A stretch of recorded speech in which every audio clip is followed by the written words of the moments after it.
This is a short little video that's more creative or brainstorming than anything else. You can skip this if you want to, but I wanted to guide you through a little exercise. I have some data here on a bunch of randomly chosen cars that were measured for a bunch of different characteristics. And I just made this scatter plot. And I wanted to think through what numbers could I use to describe this picture? What different statistics could I use to summarize these cars?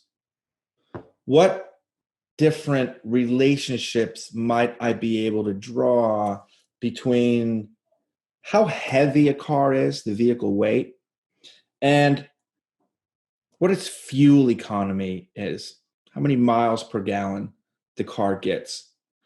So take a few minutes, look at this picture, grab a sheet of paper, and see if you can come up with as many numbers as possible to describe what you see in front of you.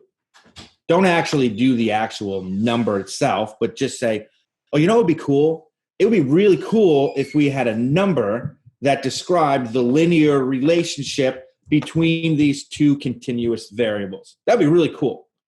Now, the answer to that, obviously, we do have that number. It's called R, or the correlation coefficient.